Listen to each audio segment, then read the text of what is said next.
Assalamualaikum warahmatullahi wabarakatuh. Saya Melisa Sansiregar, saya selaku moderator dari kelompok 6 yang beranggotakan Aryoda Putra, Anissa Anggia Wicaksana, Fauzan Rohari, dan Windy Aulia Siregar.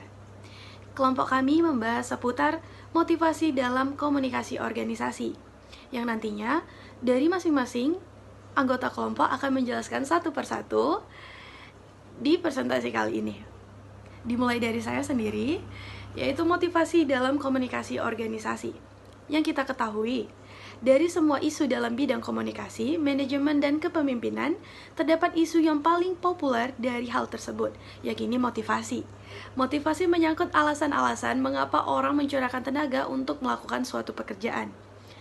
Biasanya dalam bidang ekonomi, memusatkan perhatiannya pada penggunaan efisiensi sumber daya. Namun, satu asumsinya adalah setidaknya hingga ditemukannya teori efisiensi X oleh Liebenstein di tahun 1978, bahwa perusahaan atau organisasi secara internal efisien, yang berarti bahwa perusahaan atau organisasi itu menghasilkan keluaran atau output maksimal bagi seperangkat sumber daya tertentu, atau kadang-kadang disebut sebagai efisiensi teknis. Nah, asumsi ini menimbulkan asumsi sampingan bahwa organisasi pasti menimbulkan biaya.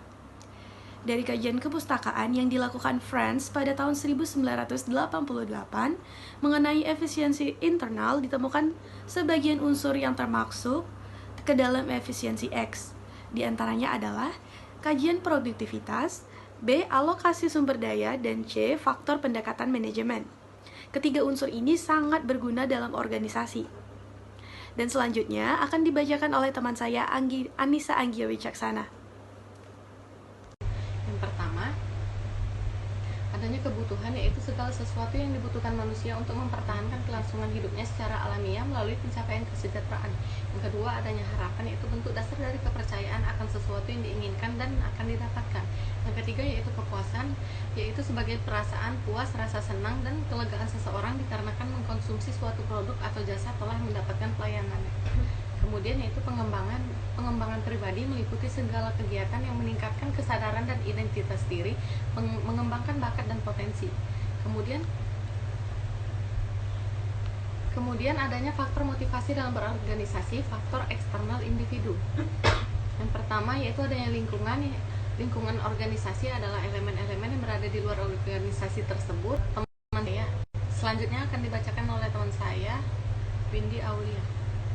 Baik, di sini saya akan melanjutkan tentang slide kelima tentang motivasi menunjukkan kepada sebab, arah, dan presentasi perilaku. Ya, di sini seorang manajer harus mampu memotivasi suatu karyawan atau bawahannya dalam meningkatkan pekerjaan dengan baik dan benar agar suatu perusahaan semakin meningkat di mata orang yang melihatnya dan harus menunjukkan eksistensi yang baik agar suatu perusahaan itu semakin menarik di mata orang-orang yang ingin atau mau bekerja sama dengan perusahaan tersebut. Ya, slide ke-6 tentang komunikasi organisasi. Persoalan mengenai gaya komunikasi, pengaruh motivasi dalam organisasi dan upaya memperbaikinya. Ya, di sini semakin besar motivasi suatu individu terhadap kelompok organisasi, maka akan semakin positif kinerja individu dan organisasi tersebut akan semakin baik pula dan akan mencapai target apa yang mereka tuju bersama. Assalamualaikum warahmatullahi wabarakatuh. Saya dari kelompok 6 ingin mempresentasikan hasil kerja kelompok 6 yang akan saya terangkan, yaitu pada PowerPoint slide ke-7. Teori motivasi dan harapan. Terdapat beberapa penjelasan terhadap teori motivasi dan harapan. 1. Teori motivasi. 1. Perangkat teori menganggap kekurangan terhadap kebutuhan sebagai kondisi pendorong yang menimbulkan predisposisi tertentu untuk berperilaku. Sementara suatu teori lain menganggap harapan dalam lingkungan sebagai menimbulkan bentuk-bentuk tertentu tujuan dan tindakan yang mengikutinya. Ada pula tujuan dari motivasi. Motivasi bertujuan untuk menggerakkan atau mendorong seseorang untuk menghasilkan keinginan dan kemauan guna meningkatkan kinerja untuk mencapai tujuan yang diinginkan.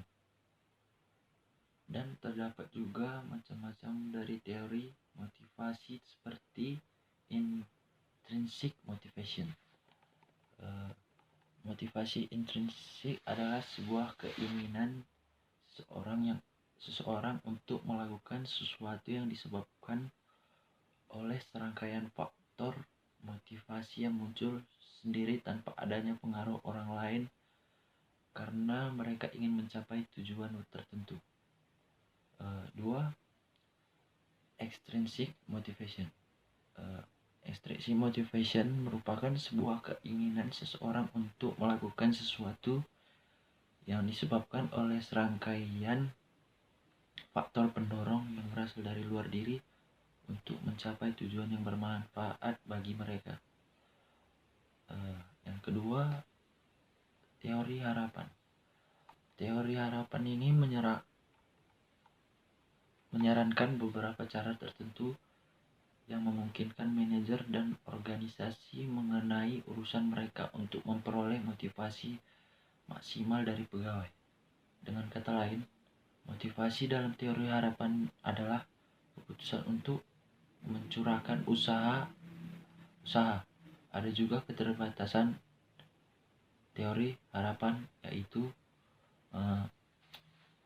teori harapan tampaknya terlalu idealis karena adanya individu tertentu saja yang memandang korelasi tingkat tinggi antara kinerja dan penghargaan. 2. Penerapan teori ini terbatas sebab tidak langsung berkorelasi dengan kinerja di banyak organisasi. Hal ini terkait dengan parameter lain juga posisi, tanggung jawab usaha, pendidikan, dan lain-lain sebagainya.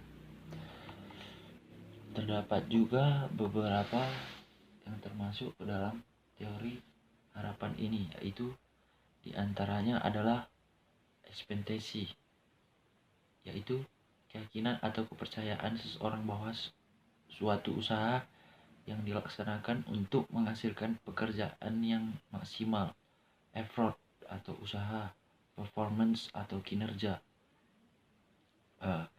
Yang kedua dari konsep teori harapan ini, instrumentally, yaitu keyakinan yang muncul dalam diri seseorang bahwa sesuatu kinerja akan mencapai hasil tertentu. Yang ketiga, valence, yaitu sebuah teori yang lebih mengarah kepada nilai-nilai positif dan negatif yang digunakan oleh seseorang untuk menunjuk pada hasil yang didapatkan. Sekianlah hasil presentasi yang saya bacakan. Slide ke-7. Assalamualaikum warahmatullahi wabarakatuh.